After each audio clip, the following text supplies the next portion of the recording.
Hey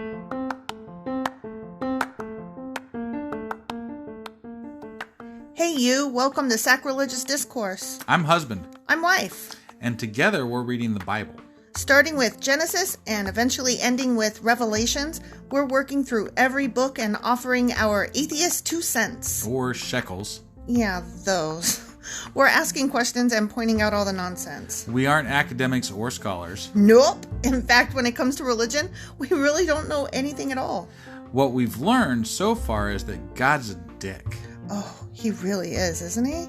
If you're interested in how we reached this startling conclusion, maybe start from episode 1. Otherwise, jump in anywhere. It's all good. Yep.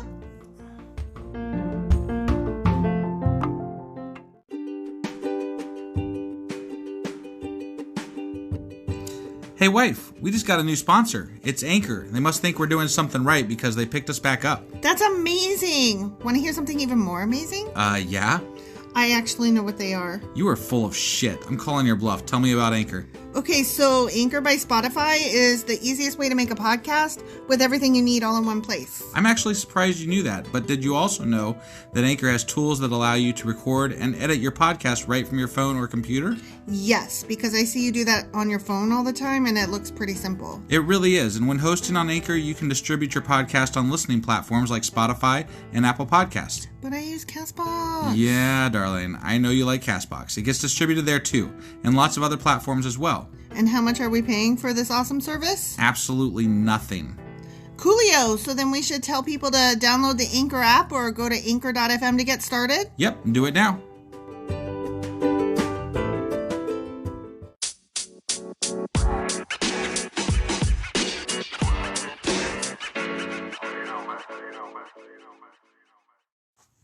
Husband. Yes, wife? Do you remember what happened last time? We completed Genesis. We did. We completed the book of Genesis. That was pretty cool. So what are we doing today? We are doing a bonus episode, I think. We are. And in that bonus episode, we're going to do a pop quiz to see how much we remember. And also, I've dug up some info on Nimrod for you. Right, Nimrod. But you can go ahead and put me down for an F on the pop quiz. Yeah, me too, probably. All right, let's go do this. Okay.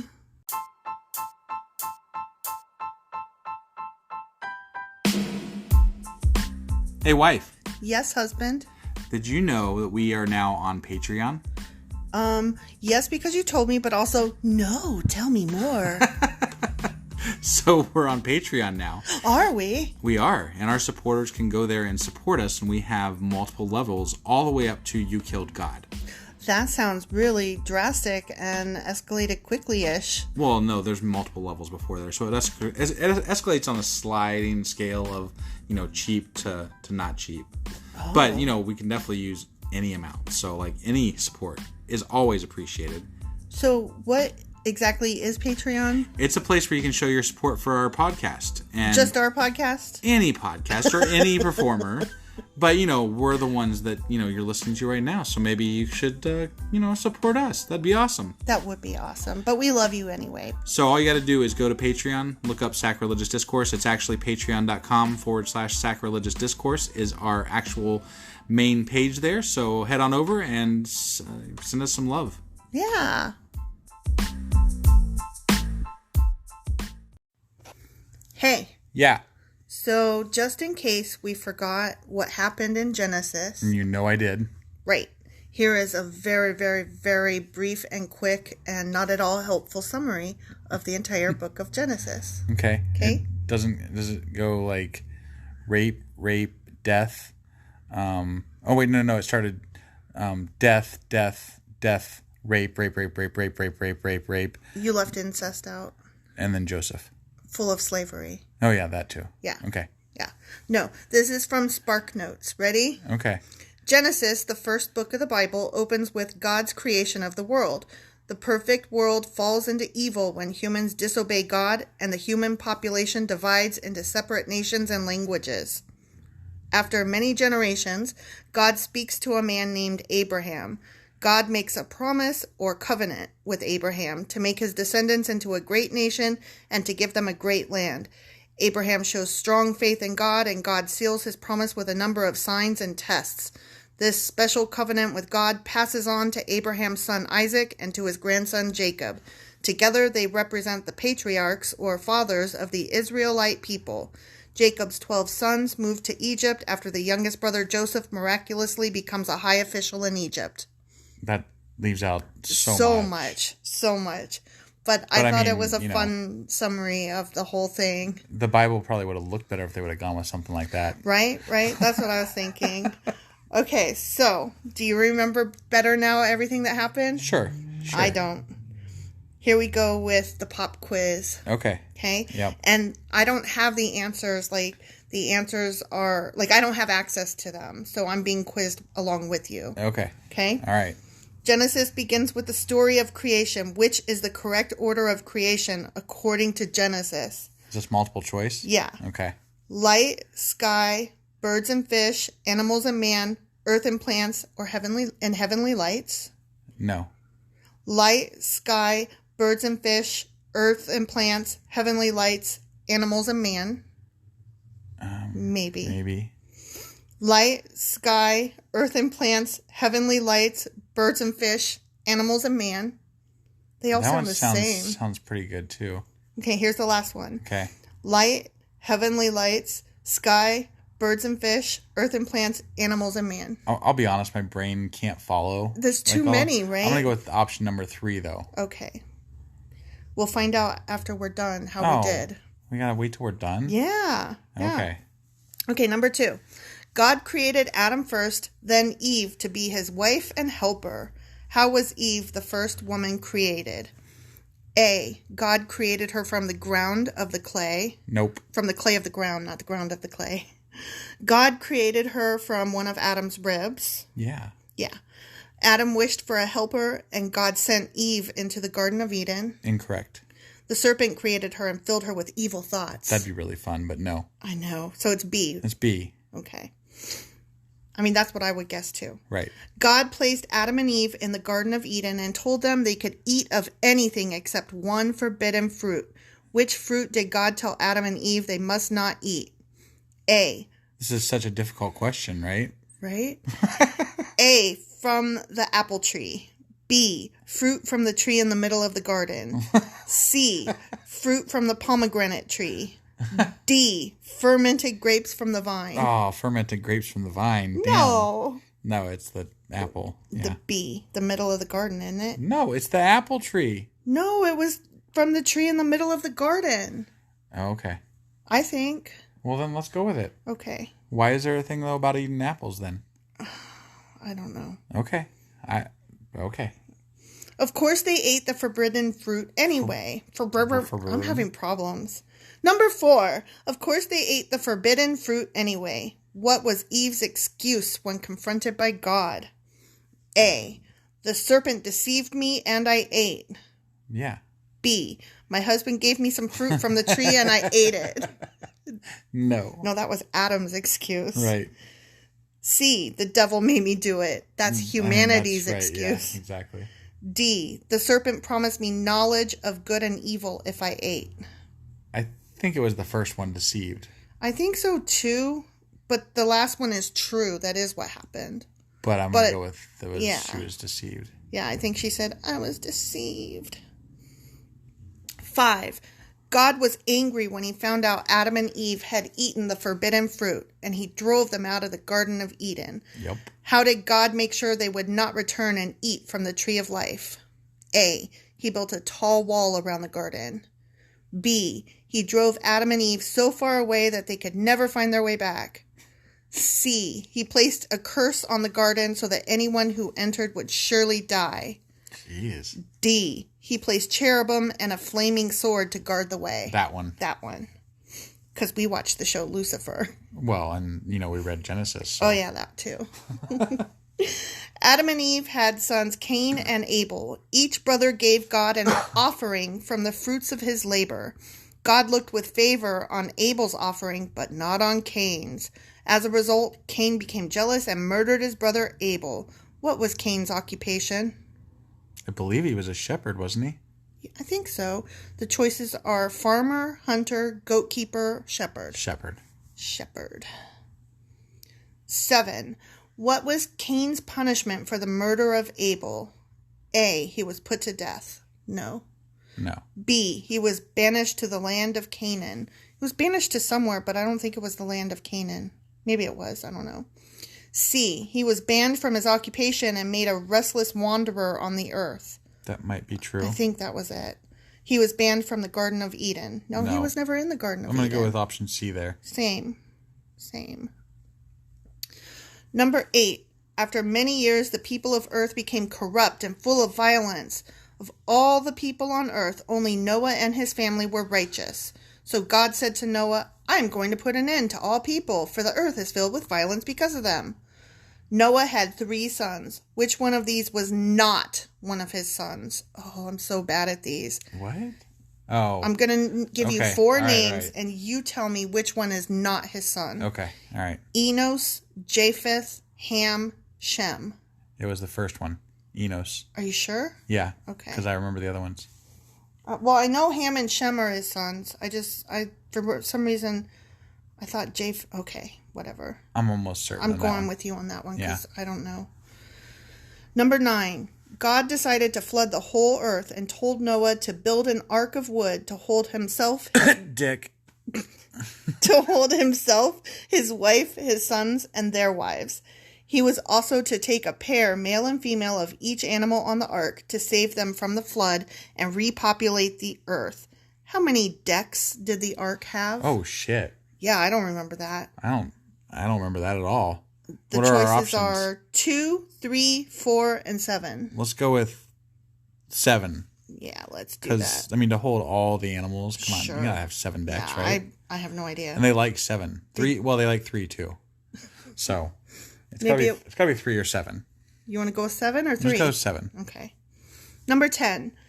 Many men settled on a plain in Shinar and said to each other, Come, let's make bricks and bake them thoroughly, and let us build ourselves a city, with a tower that reaches to the heavens, so that we may make a name for ourselves.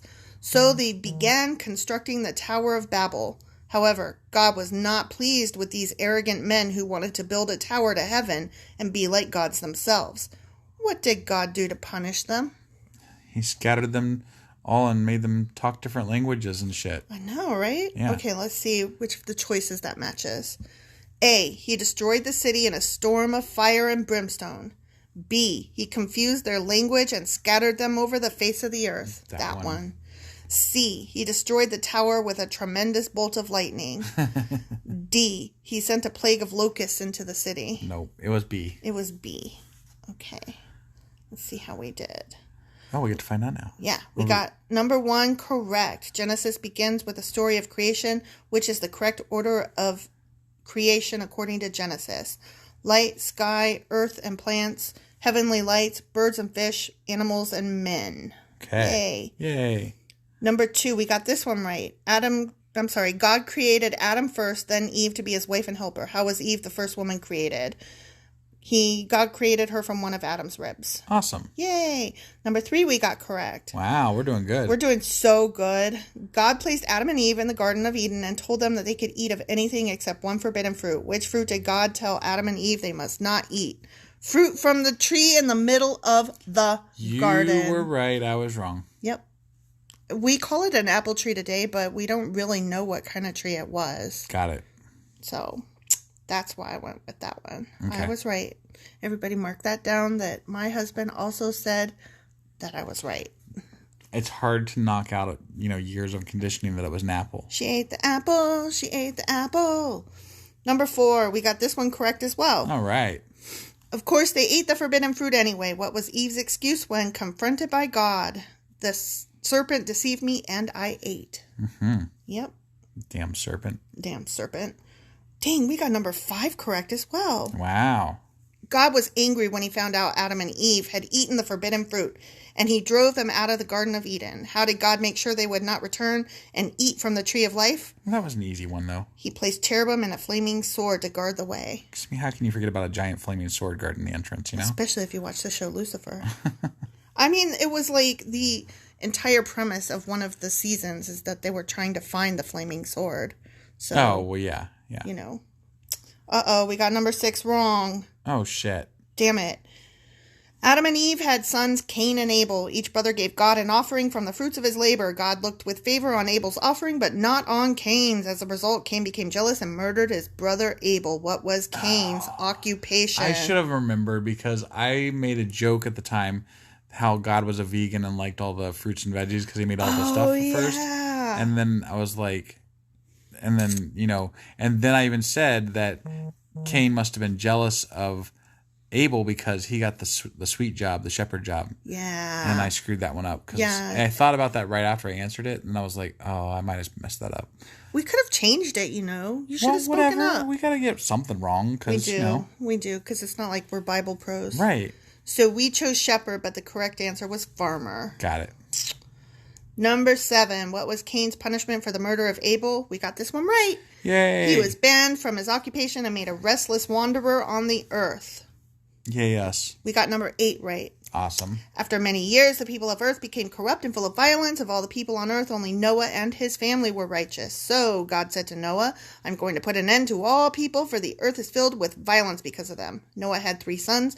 Which one of these was not one of his sons? Enos. I was right. You were right. I didn't know that one at all. Uh-oh, we got number 9 wrong. Oh, shit.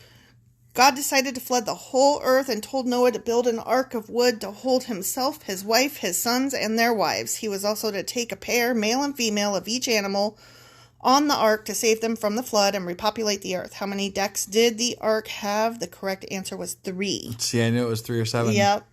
We should have went with 3. I don't know if they even covered that. They must have covered it. Yeah, whatever. It says that they covered it in Genesis chapter 6, verses 14 through 22. Got it. It's just that we didn't care. Right. Who gives a shit about how many decks are on there? Why is that on? That's like trivia. That's not Bible info. That's Bible trivia. Right. That doesn't prove that you... We should go we should go to like a Bible trivia night sometime and we put our name down as like the Atheists or something. No, we should put our names down as sacrilegious discourse. Oh, yeah. Well, I mean that too. Yeah. Yeah. Like how much trivia do we know? Right. Yeah. Well, we've missed 2 out of 10 so far. Yeah.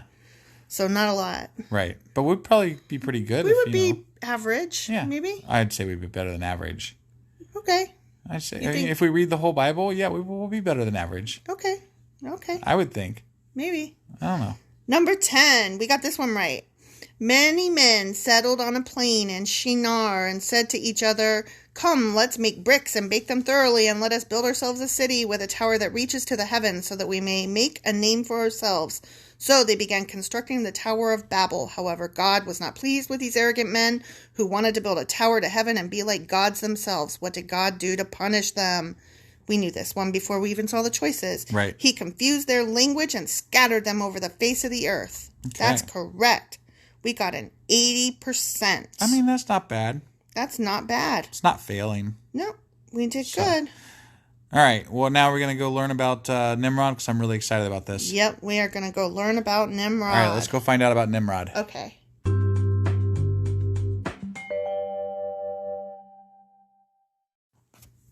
Okay, are you ready for Nimrod? I am so ready for Nimrod. Okay.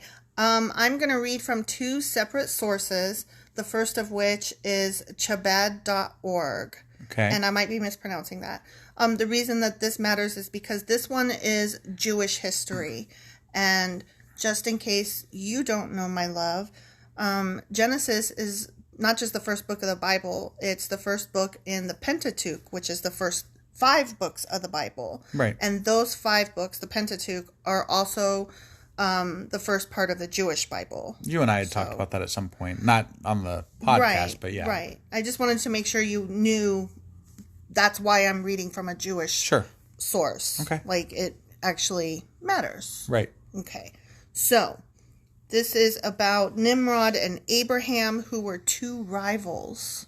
Oh, Nimrod was rivals with Abraham, huh? Yeah, I thought that was interesting. Yeah, that Ready? is pretty interesting. Nimrod's humble heritage.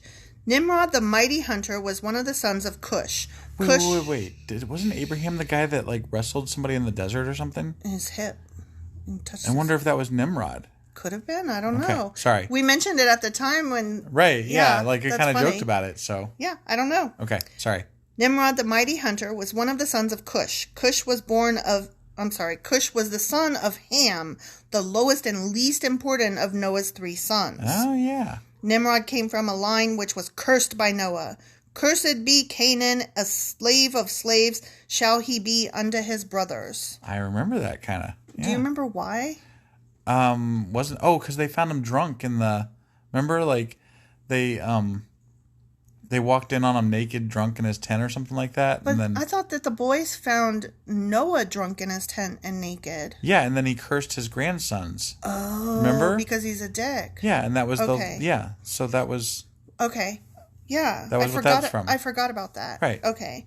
So, I mean, just by that story, Ham is not necessarily a bad guy. Right. Just he got cursed by Noah. The dick. Yeah. Okay. Among other dicks in the Bible. Right. By birth, Nimrod had no right to be a king or ruler, but he was a mighty strong man and sly and tricky, and a great hunter and trapper of men and animals. His followers grew in number, and soon Nimrod became the mighty king of Babylon, and his empire extended over other great cities. Like, where do they cite where they get this information? I'm going to read on. I don't know. Okay, all right. I don't know. I'm just curious. As was to be expected, Nimrod did not feel very secure on his throne. He feared that one day there would appear a descendant of Noah's heir and successor, Shem, and would claim the throne.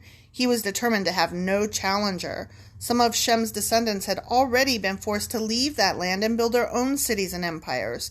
There was only one prominent member of the Semitic family left in his country. He was Terah, the son of Nahor. Oh, I remember all this stuff, kind of. Kind of.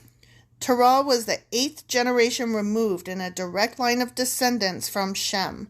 But Nimrod had nothing to fear from Terah, his most loyal and trusted servant. Terah had long before betrayed his family and had become a follower of Nimrod. All of his ancestors were still living, including Shem himself, but Terah left his ancestral home and became attached to Nimrod.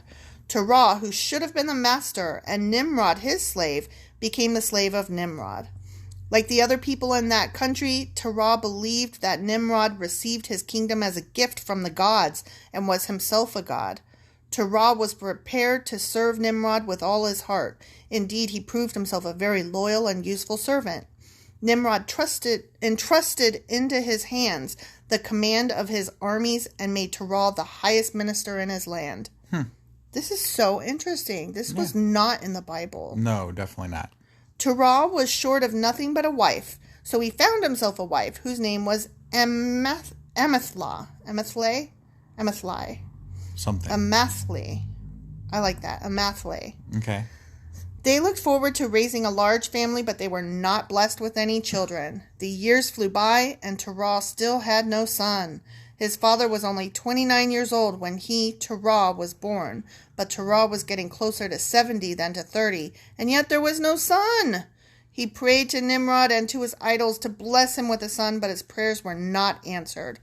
Little did he know that Nimrod felt happy about Terah's misfortune. Oh. For although Nimrod had nothing to fear from Terah, he could not be sure if Terah's sons would be as loyal to him as their father. Therefore, he was inwardly very pleased that his servant Terah had no children and would probably never have any. But he could not be sure, and Nimrod was not taking chances. He ordered his stargazers and astrologers to watch the sky for any sign of the appearance of a possible rival. Got it. The rise of Abraham. One night the stargazers noticed a new star rising in the east. Every night it grew brighter, they informed Nimrod. Nimrod called together his magicians and astrologers. They all agreed that it meant that a new baby was to be born who might challenge Nimrod's power. Oh, no. It was decided that in order to prevent this, all newborn baby boys would have to die, starting from the king's own palace down to the humblest slave's hut. Jeez. And who was to be put in charge of this important task? Why, Terah, of course, the king's most trusted servant. Terah sent out his men to round up all expectant mothers. The king's palace was turned into a gigantic maternity ward. A lucky mother gave birth to a girl, and then they were both sent home laden with gifts. But if the boy happened to be a baby, he was put to death without mercy. You mean if the baby happened to be a boy? That's what I said, isn't it? No, you said if the boy happened to be a baby. Oh, wow. I'm so dyslexic. Wow, I do that like all the time. I just switch words for no reason. One night, Nimrod's stargazers, watching that new star, saw it grow ever... Blah. Oh my God. I'm having so many problems. One night, Nimrod's stargazers, watching that new star, saw it grow very bright and suddenly dart across the sky. First in one direction, then in another. West, east, north, and south, swallowing up all the other stars in its path. Holy shit, that sounds like fucking, like... Aliens. Yeah. Like, what's going on here? I don't know. Nimrod was with his stargazers on the roof of his palace and saw the strange display in the sky with his own eyes. What is the meaning of this? He demanded. There can only be one explanation. A son was born tonight who would challenge the king's power, and the father is none other than Terah. I mean, I was going with aliens, personally. But, yeah, I don't know where they pulled that from their ass. Like, it's so random. Right. Terah, Nimrod roared, my own trusted servant? What? Nimrod's rage.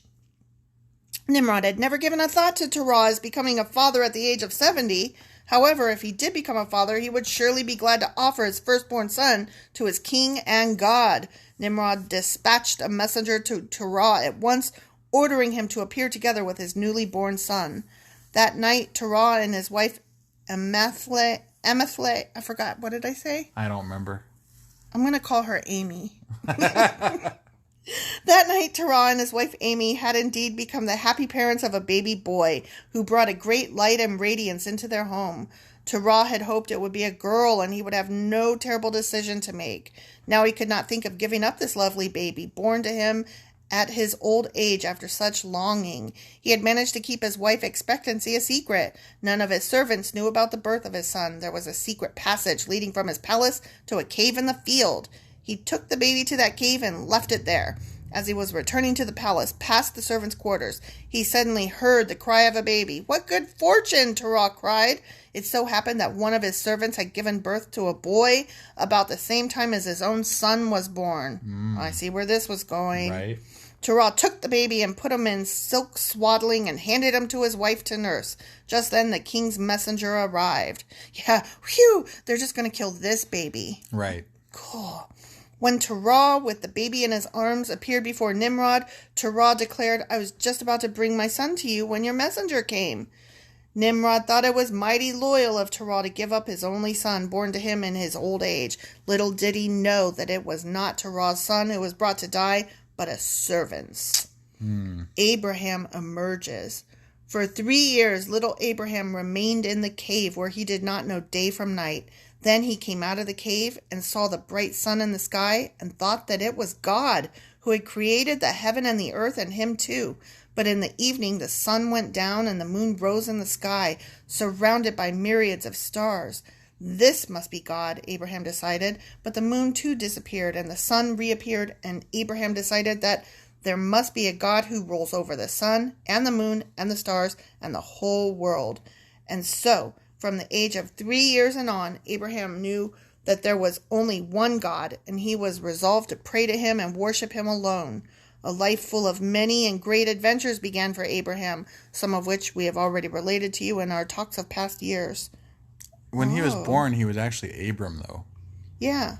Right? I mean, I'm right there, right? No, you are. And then you're right. He got renamed to Abraham. Yeah. Later. Yeah. And then didn't he get renamed again to Israel, or was that Jacob? I think that was Jacob. Okay. I could be wrong, though.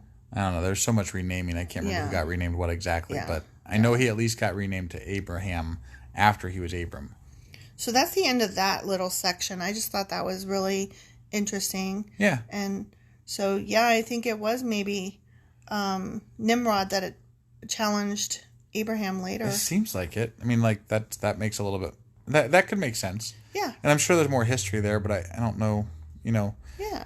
like where you would even go to find some of this stuff. So, right? But well, then there is more. I found a different thing on ChristianAnswers.net. And this talks about Nimrod as Gilgamesh, which I found very interesting. Because, Gilgamesh is from literature. Okay. So Let's see. La, la, la, la, la. I have to scroll down because the print is so small and they have all these pictures that I don't care about. You know what could have helped with this If I printed informational thing? What? Well, that, or if you like prepped and like took notes on stuff. I didn't want to. I just wanted to read it because it's so interesting. Right. Okay. Why? I started to take notes and then I realized I was just copy pasting, and so I was like, I'll just send myself the links. Gotcha. So. Well, I was thinking like, more bullet points and stuff than. No, this is interesting stuff. Aren't you interested? I am. I guess shut your pie hole. I was hoping for more like hunting and like, Well, I'm sorry for you. Nimrod's kind of boringish a little bit. I thought these were interesting stories, and I did these to make you happy because you were so interested in him. I know, it's just that... It turns out he's a bad guy, and so now you're mad? No, Nimrod... I just wanted Nimrod to be awesome. He's an awesome bad guy. Okay. Nimrod was a very significant man in ancient times, the grandson of Ham and great-grandson of Noah.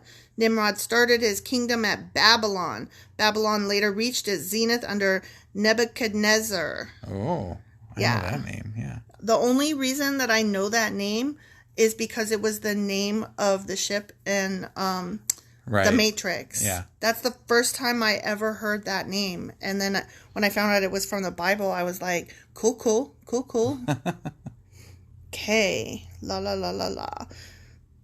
This was also part of Nimrod's kingdom. Nineveh, along the Tigris River, continued to be a major city in ancient Assyria. Okay, we don't care about that. Okay.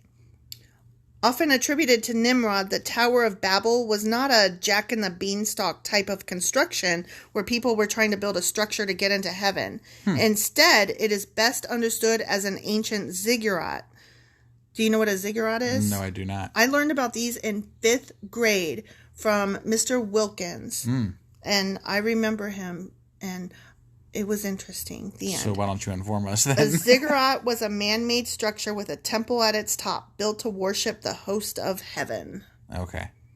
So it wasn't like obscenely tall. It was just a structure with a temple at the top of it. Yeah, it was kind of like a flat-top pyramid. Okay. So, okay, Nimrod revealed. The Bible states Cush was the father of Nimrod, who grew to be a mighty warrior on the earth. He was a mighty hunter before the Lord. That is why it is said, like Nimrod, a mighty hunter before the Lord. The centers of the kingdom were Babylon, Erech, Akkad, and Calneh in Shinar. Many consider this to be a positive complimentary testimony about Nimrod, but in fact it's just the opposite. First, a little background study is necessary. Okay. Cultural connections in the ancient Near East. Besides the stories of the creation and flood in the Bible, there ought to be similar stories on clay tablets found in the cultures near and around the true believers. So that was poorly phrased, but what they're saying is there's all these clay tablets that have all these stories that are not included in the Bible but should be. Gotcha. These tablets have a reaction or twisted version in their accounts of the creation and flood. In the post-flood genealogical records of Genesis 10, we note that the sons of Ham were Cush, Mizraim, Put, and Canaan. Now, Mizraim became the Egyptians. No one is sure where Put went to live. And it's obvious who the Canaanites were. So, Canaan became the Canaanites. Right. Cush lived in the land of Shinar, which most scholars consider to be Sumer. There developed the first civilization after the flood. The sons of Shem, the Semites, were also mixed to some extent with the Sumerians. We suggest that Sumerian Kish, the first city established in Mesopotamia after the flood, took its name from the man known in the Bible as Cush. The first kingdom established after the flood was Kish, and the name Kish appears often on clay tablets. The early post-flood Sumerian king lists... Let me say that again. The early post-flood Sumerian kings list, which is not found in the Bible but is found on the clay tablets, say that kingship descended from heaven to Kish after the flood. The Hebrew name Cush, much later, was moved to present-day Ethiopia. Isn't that interesting? Mm-hmm. The Sumerians very early developed a religio-political state which was extremely binding on all who lived in it, except for the rulers who were a law unto themselves. This system was to influence the ancient Near East for over 3,000 years. Other cultures which followed the Sumerian system were Akkad, Babylon, Assyria, and Persia, which became the basis of Greece and Rome's system of rule. Founded by Cush, the Sumerians were very important historically and biblically. Mm-hmm. Was Nimrod godly or evil? Okay, this is where we start getting into some really cool stuff. Okay. First, what does the name Nimrod mean? It comes from the Hebrew verb marad, meaning rebel. Adding an N before the M, it becomes an infinitive construct, Nimrod. The meaning then is the rebel. Not just rebel, but the rebel. Right. Thus, Nimrod may not be the character's name at all. It is more likely a derisive term of a type, a representative of a system that is epitomized in rebellion against the Creator, the one true God. So, Nimrod is more like a title than like his name, like doctor. Got it. Rebellion began soon after the flood as civilizations were restored. At that time, this person became very prominent. In Genesis chapter 10, we learn that Nimrod established a kingdom. Therefore, one would expect to find also in the literature of the ancient Near East a person who was a type or example for other people to follow. And there was. It is a well-known tale common in Sumerian literature of a man who fits this description. In addition to the Sumerians, the Babylonians wrote about this person, the Assyrians likewise, and the Hittites. Even in Israel, tablets have been found with this man's name on them. He was obviously the most popular hero in the ancient Near East. Interesting. Gilgamesh. Okay. The person we are referring to, found in extra-biblical literature, was Gilgamesh. The first plate tablets naming him were found among the ruins of the temple library of the god Nabu and the palace library in Nineveh. Many others have been found since in a number of excavations. The author of the best treatise on the Gilgamesh epic says, "The date of the composition of the Gilgamesh epic can therefore be fixed at about 2000 BC, but the material contained on these tablets is undoubtedly much older, as we can infer from the mere fact that the epic consists of numerous originally independent episodes, which of course did not spring into existence at the time of the composition of our poem, but must have been current long before they were compiled and woven together to form our epic." Because you know the Epic of Gilgamesh is a long poem. Right. Did you know that? I vaguely knew that. You didn't know that. I vaguely knew that. You either know something or not. Are you vaguely pregnant? I mean, I'm definitely not vaguely pregnant. No. So it's a definitive. Did you know it or didn't you? You didn't know it. Whatever. Continue. Yet his arrogance, ruthlessness, and depravity were a subject of grave concern for the citizens of Uruk, his kingdom. They complained to the great god Anu, and Anu instructed the goddess Aruru to create another wild ox, a double of Gilgamesh, who would challenge him and distract his mind from the warrior's daughter and the nobleman's spouse, whom it appears he would not leave in peace. The Epic of Gilgamesh has some very indecent sections. Alexander Heidel, the first translator of the epic, had the decency to translate the vilest parts into Latin. Spicer, however, gave it to us straight. So, anyway, there is a myth that says of Gilgamesh that he was 2/3 god and 1/3 man. So, Gilgamesh as Nimrod. How does Gilgamesh compare with Nimrod? Ancient historian Josephus says of Nimrod, "Now it was Nimrod who excited them to such an affront and contempt of God. He was the grandson of Ham, the son of Noah, a bold man and of great strength of hand. He persuaded them not to ascribe it to God, as if it were through his means they were happy, but to believe that it was his own courage which procured that happiness. He also gradually changed the government into tyranny, seeing no other way of turning men from the fear of God but to bring them into a constant dependence upon his own power. He also said that he would be revenged on God if he should have a mind to drown the world again, for that he would build a tower too high for the waters to be able to reach, and that he would avenge himself on God for destroying their forefathers." I remember we talked about that at the time when we were going through that in the Bible, and like, how does God let him get away with this, not like kill him? Right? I mean, he killed Ur, just like, boom, Yeah. dead. It's like he doesn't always follow up. Right. It's very willy-nilly. It's mood-based. Mood-based. Stop coughing. Sorry. It's just this is going on for a long time. Okay. Okay. Here is a comparison. Okay. Wait. Hold on. Let me scroll down. Whatever. Okay. So, anyways, they both did a lot of things that were similar. So, okay, wait. Here it is. Here's the list. There are still other parallels between the Bible and the Gilgamesh epic. So, okay, I don't know if you know this, but Yahweh is another name for God. Right. We talked about that in another episode. Yeah. Yahweh has a somewhat similar sound to Hawuwa, which is from the Gilgamesh epic. Okay. Gilgamesh did just as the sons of God in Genesis chapter 6 did. The sons of God forcibly took men's wives, and the epic says that is precisely what Gilgamesh did. The Bible calls Nimrod a tyrant, and Gilgamesh was a tyrant.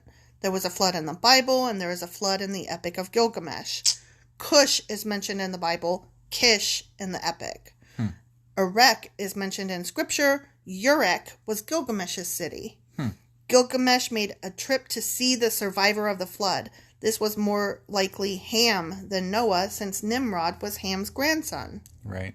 Historically, Gilgamesh was the first dynasty of Uruk.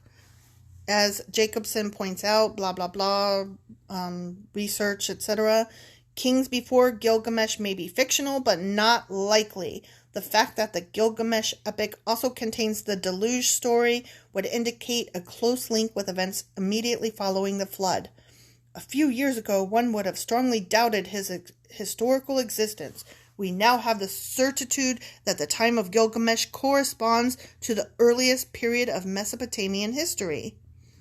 So there we go. Gilgamesh was Nimrod. Very likely Nimrod. And Nimrod was not awesome. He was a bad guy. Right. I'm sorry. And that's your bonus. That's your information. That's the stuff you wanted. Okay. You seem bored. I think if we do another bonus episode sometime, we should like break it down and make it like just choppier points, like instead of just reading a bunch of stuff. I just thought that stuff was interesting. Because I almost fell asleep. I saw you almost fall asleep. And if we still have our audience, I don't blame them if they hate us for this episode. So. Oh my God! I thought this stuff was so interesting. All right. Well, if you thought it was interesting, write us an email and let me know. If you thought it was boring, write us an email and let my wife know. Yeah, that'll work. All right. Are we starting the new book of the Bible next week? Yeah. Do you know what it is? Or next time? Next time. Yeah, because it'll be Thursday. Yeah. Actually. Yeah. We're on Exodus now, right? That is correct. We will be starting Exodus. Awesome. Well, we will see you guys. That's assuming that our listeners didn't Exodus. Right. Yeah. Exactly. All right. Well, we will see you guys on Thursday, and until then. Hang tight. What? Bye.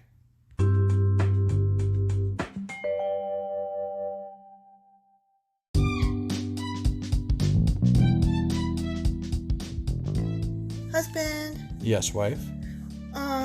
Is there a way for people to contact us? Well, sure. They can get on our Twitter account. We have a Twitter account? We do. What is it? It is sacrilegious_D. Like D for discourse? Yeah, they wouldn't let me put the whole thing, so I had to shorten it to _D. I hate them. Yeah, that's disgusting. How do you spell sacrilegious? Do you know? I don't want to. Just look it up in a dictionary or something.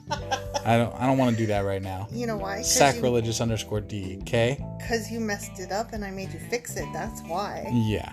What about an email? Yeah, we got that too. What is it? sacrilegiousdiscourse@gmail.com. Oh, well, that's easy. Yeah. As long as you know how to spell sacrilegious. Right. Well, definitely get a hold of us. Let us know what you thought of the episode. And, any comments, hate mail. We love that kind of stuff.